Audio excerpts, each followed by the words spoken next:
There are places in the multiverse that even the most self-destructive Ricks refuse to explore. They exist like cysts between realities, spaces where the laws of physics groan under their own contradictions, where memories rot before they can form, where time itself forgets how to move forward. Some call them null pockets, others forbidden realms. But among those rare Ricks obsessed with existential cartography, there's a more sinister name whispered, the Orchard. It was first mentioned in a dying transmission from a now-erased Rick variant, one whose coordinates no longer resolve to any known system. The message was fragmented, distorted by temporal erosion, but a few words survived. The trees remember and do not take the fruit. Most ignored it, dismissed it as a glitch. But Rick C8971 did not. He couldn't. He wasn't like the other Ricks. While many flitted from dimension to dimension, seeking indulgence or dominance, C8971 sought something deeper, causality's fragile core. He'd spent decades mapping paradox patterns, isolating deviations that no council Rick dared approach. The Orchard, he theorized, wasn't just a myth. It was a junction, a place where aborted timelines and fractured selves coalesced into something sentient. Accessing it required no ordinary portal. It took resonance, belief, sacrifice. Rick built a device using components no sane being would handle, a null light condenser harvested from a dying timeline, the spine of a reverse temporal leech, and a piece of his own discarded memory. He called it the event route, a compass not of direction, but of consequence. It didn't point north, it pointed toward regret. He activated it alone, in silence. Morty had been left behind, not by accident, but by necessity. The last time Morty came on one of these excursions, the boy's temporal axis unraveled so completely, he aged backward into non-existence. The clone that replaced him wasn't quite right. It smiled too often.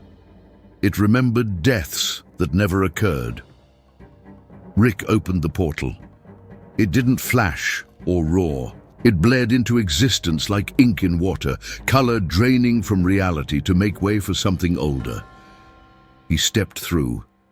What lay on the other side was not a world. It was a thought given form. Darkness was too soft a word.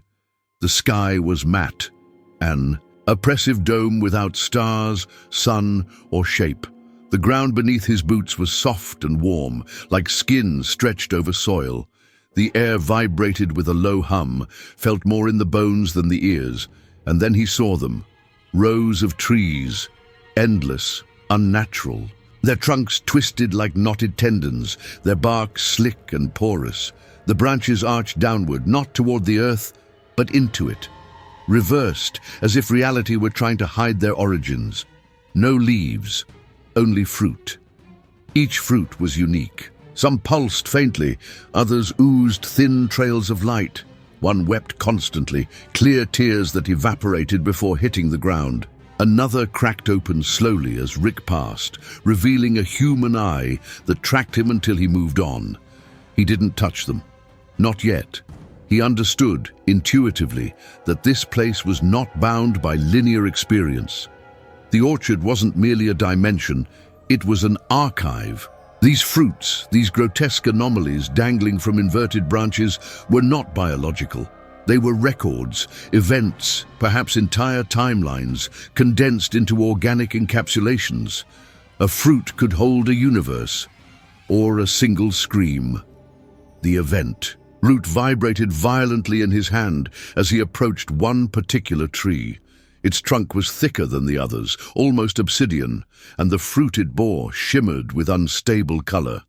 Hues Rick could barely process. The light shifted in time with his heartbeat. He raised the root, aligning it with the fruit. The device responded, projecting a soft resonance that made his teeth itch. The fruit quivered, split. It did not spill juice. It spilled memory, and it was his. Not this Rick's. Another. A Rick who had abandoned Morty during an interdimensional riot, who had fled, who had watched Morty dismembered by feral clones of himself, grown too unstable to control. The Rick in the memory laughed as it happened, not in joy, but in disbelief. Rick staggered back. His breathing came ragged. The tree behind him emitted a low groan, not from wind, it was responding. It had noticed, he had made contact, and something in the orchard had awakened. Rick backed away slowly, careful not to touch the nearby trees. The orchard was no longer a passive environment. It had registered him. He could feel it in the density of the air, in the way the hum shifted ever so slightly, now tuned to a frequency that matched his internal rhythm. The ground beneath his feet no longer felt inert. It flexed slightly under pressure, as though something just beneath the surface was breathing in reverse. And the trees, those grotesque root-skyward anomalies, no longer seemed still. Their trunks shifted imperceptibly, not swaying but pivoting, turning their inverted branches ever so slightly in his direction. He had entered a space beyond curiosity now. This wasn't about exploration anymore. It was about survival. Rick glanced at the event route. The device had gone dark, the resonance dead. That meant only one thing. The orchard's timeline signature was no longer measurable. It had changed in response to his presence. Either that, or he had already become part of its narrative structure, and the device no longer recognized him as external. He pressed forward because backward had ceased to exist. The path he had come from now appeared as just another row between trees, no portal, no residue of dimensional entry. The orchard had restructured itself. That alone should have terrified him. But what chilled him deeper was the knowledge that he had anticipated this. He had even hoped for it. Deep in the unlit corners of his mind, Rick C-8971 had suspected that any place capable of containing all discarded causality would be intelligent, or worse, sentient in a way beyond cognition. The orchard was not merely storing broken timelines. It was curating them. He reached a clearing. It was circular, surrounded by trees whose bark was etched with faint symbols. Rick's breath caught. These weren't random markings. They were variant equations, familiar yet wrong, scribbled in the language of multiversal mathematics, but skewed as if written by a mirror image of his own madness. In the center of the clearing sat an object. It looked like a bench, but it was grown, not built. Smooth, organic, and impossibly symmetrical, its surface shimmered faintly, pulsing in time with the ambient hum. Above it floated a fruit, unlike the others, this one shaped like a perfect teardrop, translucent, holding within it a flickering loop of imagery. Rick leaned closer. The loop showed him, not just a Rick, him from another life, a version of himself who had chosen differently, who had refused to walk away from Morty, who had grown old with the boy still at his side. They were laughing, cooking together, talking, just existing in peace. Rick recoiled. This was a lie, or worse, a possibility. The kind of possibility that the orchard grew from discarded realities, the kind that whispered, "This could have been you," not as comfort, but as punishment. Suddenly his back stiffened. A noise, not the hum, not the heartbeat of the trees, something else. Footsteps. He turned quickly but saw nothing. Still, the feeling of being watched intensified. It wasn't paranoia, it was presence. The orchard was no longer trying to communicate. Through symbols and imagery, it was approaching something closer to mimicry, to form. The ground to his left bulged slightly. A shape emerged, not from the earth, but from memory. It wasn't a person. It was the impression of one. Vague, faceless, built from misremembered shadows. Its limbs twitched unnaturally, bending at odd joints. Its surface shimmered like the fruit. Rick realized it was made of forgotten selves. This creature, this echo, stepped toward him slowly, without hostility but with purpose. Rick didn't move. He needed to understand. The creature stopped mere, feet away, then raised an arm. Its hand opened slowly, revealing a fruit in its palm. This one was jet black, smooth, featureless. Rick took it.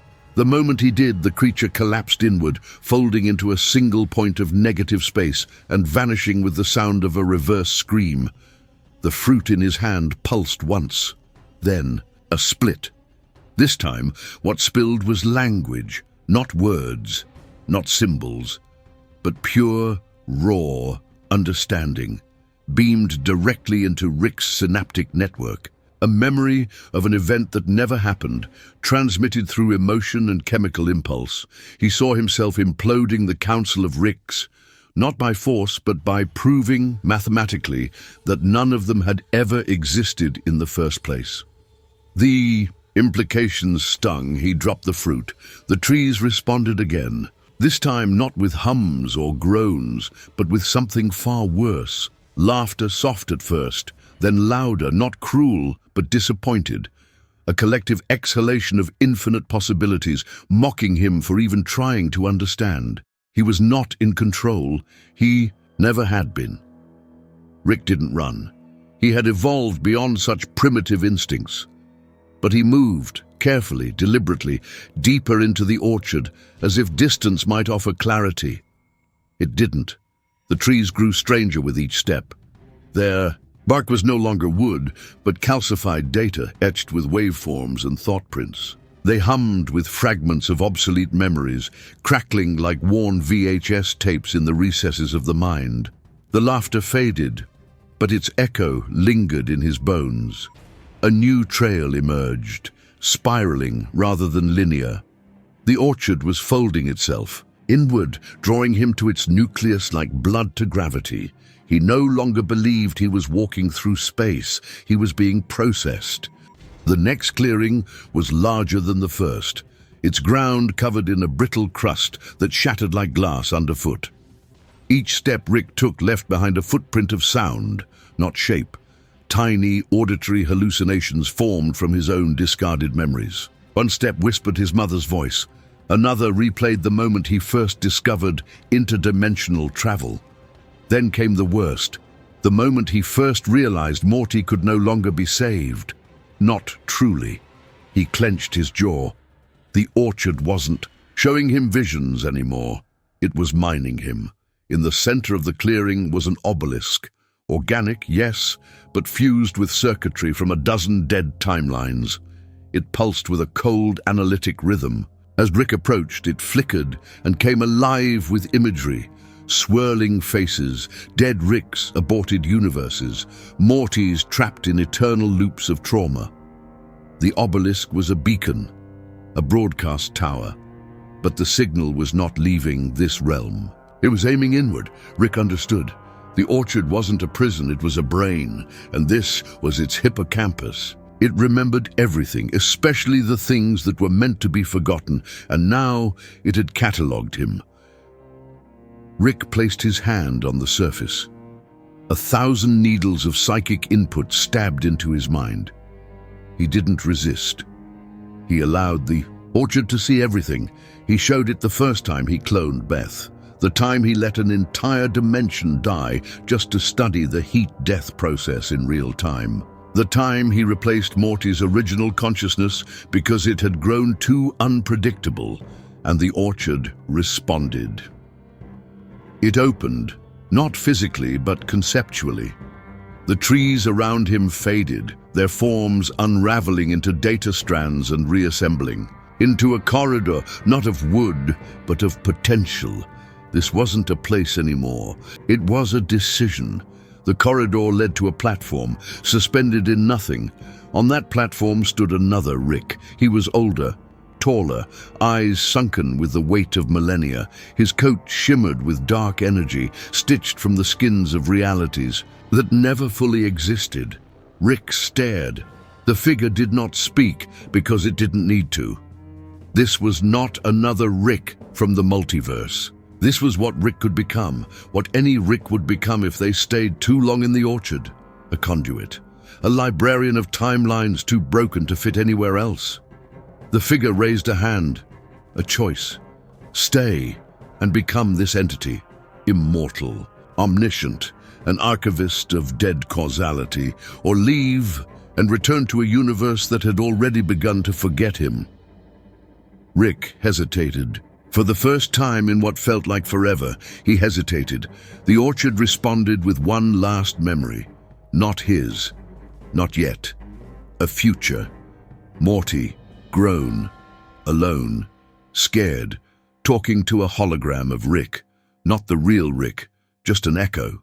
Morty asking why he left, why he never came back, why the universe always eats the good parts and leaves only rot. The vision dissolved. Rick looked at the figure again and laughed, not with joy, not with madness, but with clarity. He turned around and walked away. The path he took no longer resembled a corridor. It folded in impossible geometries, Mobius strips of memory, Klein bottles of regret. Still, Rick walked. Not because he believed there was an exit, but because motion itself was the last tether to his own agency. And in the orchard, agency was as rare as mercy. The ground beneath him changed with every step. Now it resembled cracked porcelain, engraved with glyphs that pulsed briefly and faded with his passage. They weren't just symbols, they were judgments, translations of his actions into a universal syntax. The orchard wasn't just remembering him anymore. It was interpreting him. Something had changed. He began to notice a pattern. The trees to his left bore fruit that shimmered with warmth, memories of possibility, redemption, care. The ones to his right oozed decay, violence, abandonment, cruelty, and then he understood. He was at the axis. The orchard was dividing his essence, creating a psychic balance sheet, an audit of Rick C8971. This was a trial, but there was no judge, only accumulation. He emerged into another clearing, vast and silent, like a cathedral abandoned before time had meaning. In its center stood a tree unlike any other. It was colossal. Its roots spanned into horizons that bent the eye. Its branches extended upward, not into a sky, but into fractured voids of alternate timelines. The tree itself was gray, not dead, but post-life, as if it had grown beyond the need for growth. And at its heart, suspended from a single golden stem, was a fruit. Unlike the others, this one spoke, not audibly, not psychically. It projected presence, a gravity of awareness so overwhelming Rick stumbled forward without realizing he had moved. He was no longer just in the orchard. He was in the root. This fruit was singular, final, the convergence of all iterations of Rick who had entered this place. Not copies, accumulations. Across dimensions, versions of himself had entered here, willingly or not. Few had survived. Fewer had left. Most had been absorbed. Their echoes formed this terminal fruit, and now it pulsed for him. Rick reached toward, its hand trembling, not from fear, but from inevitability. The moment his fingers touched the surface, the world exploded. Not physically, but narratively. He was no longer himself. He was every version of himself, dying, thriving, laughing, screaming, murdered by Morty, murdering Morty, saving him, abandoning him, becoming him. Time cracked, causality shattered. The orchard showed him the truth. He was not a man. He was not even a mind. He was a pattern, a recursive loop of intellect and trauma, stretched across infinite instantiations, never meant to resolve. The Rick paradox was not that he didn't care. It was that he cared too much, and the universe could not sustain it. So it fractured him into pieces, scattered across dimensions like broken glass. The orchard had gathered those pieces, and now it offered him a chance to reassemble, not to return, but to transcend. Rick resisted, not out of nobility, but because some part of him still believed in consequence. If he accepted the orchard's offer, he would no longer be a Rick. He would become meta-narrative, a cautionary tale, a god that couldn't bleed. He gritted his teeth, focused. One anchor. Morty. Not the real Morty, not the ones he'd broken or rebuilt, but the idea of Morty, a fragile, imperfect mirror of himself that still looked at the stars with wonder. Rick took that thought and used it as a blade. He cut the connection. The fruit screamed. The orchard recoiled. The reality around him fractured, not into ruin, but into choice. A door appeared, no frame, no hinges, just a tear in perception shaped like a way out. Rick walked through. Rick stepped into silence. Not quiet, not the absence of sound, silence, the kind that exists only when the fabric of reality holds its breath. There was no orchard here. No inverted trees, no psychic fruit, no hallucinations of fate. This place was after. A white void, smooth and endless, unbothered by physics, narrative, or judgment. But Rick was not alone. Shapes hovered around him. Faceless silhouettes, fluid and indistinct. They didn't move, but they drifted, always just out of reach. Always, just at the edge of identification. One of them bore the shape of a Morty, another looked suspiciously like Summer. But none of them were real. They were ghosts of projections, psychological stand-ins for meaning in a meaningless place. This was the orchard's buffer, the decompression chamber for minds who refused to be assimilated. Few ever saw this space.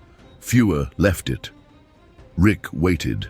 Time didn't pass here, not in the usual way, but awareness fluctuated, and eventually something noticed him. A single point appeared in the void, glowing softly, pulsing like a heartbeat wrapped in code. A seed, not literal, not symbolic.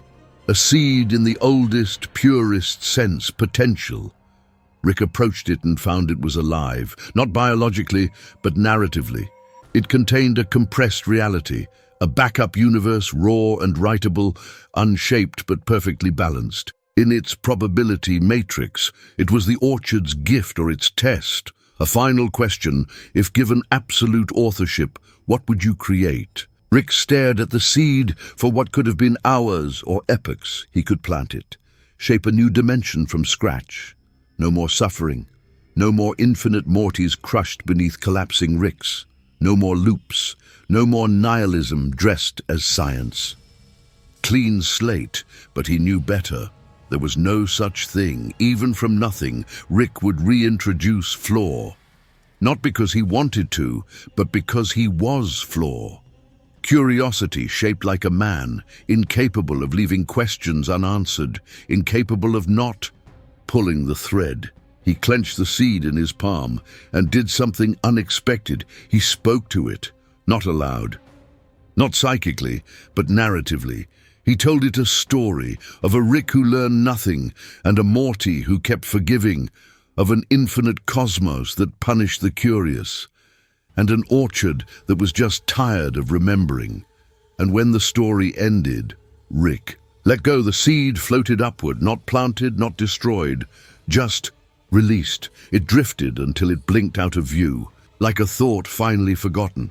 The void shifted, cracks formed, color bled in, reality began to restart, but it wasn't Rick's to shape anymore. The orchard had judged him and found him incomplete. Not a failure, not a god, just incomplete. The way all beings must remain to have meaning. Rick fell, not physically, but down into narrative, back into time. Rick awoke, not with a jolt, not in bed. There was no cliché here, no sudden gasp, no sense of returning from a dream. He simply opened his eyes and found himself somewhere. It was a garage, his garage, dim, dusty, familiar, tools strewn about, most of them non-functional. The smell of ozone and oil lingered in the air. Somewhere a portal gun hummed on a workbench. But he knew this wasn't his reality, not exactly. There were tiny differences: the angle of the light through the window, the absence of old stains on the floor, the faint sound of a family he didn't know echoing through the house. He was home, but not home, and that was okay. He sat for a while, breathing. The orchard was gone. Or maybe it wasn't. Maybe it had never been a place. Maybe it had been a process, an algorithm of trauma, a test for a creature too stubborn to evolve. He looked at his hands, still stained, still shaking slightly. The scars were his, but the memories behind some of them no longer felt linear. He could still see the inverted trees when he blinked, still feel the presence of that final fruit pulsing in his chest like a swallowed sun. Rick had refused transcendence, and the orchard had let him go. Or perhaps it had merely filed him away, tagged and categorized in a dimension it no longer had use for, one last anomaly, given permission to decay naturally. A soft knock came at the door. Morty's voice. "This universe is Morty. Rick, you okay?" Rick didn't answer right away, stared at the door, wondered who stood behind it, not just in body but in pattern. Was this a Morty who trusted him, who had already been hurt by him? Would he ask questions Rick couldn't answer anymore? The door opened slightly. Morty peeked in. You haven't come out all day. Summer said you might be dead again." Rick chuckled. "Just once. Dry and cracked. I'm not dead, Morty," he said quietly. "Just misplaced." Morty raised an eyebrow, but he didn't push. Rick looked at him for a long time, then finally said, "You want to help me calibrate the wormhole buffer?" "Yeah," Morty said with a shrug. "Sure." The boy stepped inside, and for a moment they stood there, two particles in temporary alignment, unaware of the scale of what had been narrowly avoided. Rick reached for the nearest tool and passed it to Morty. He didn't need it, not really, but he wanted Morty's hands to hold something real. As they worked in silence, the ghost of the orchard lingered only slightly in Rick's mind, less as a place, more as a reminder that some doors are meant to stay closed, and some seeds are better left unplanted. But the act of walking away, that was its own kind of creation.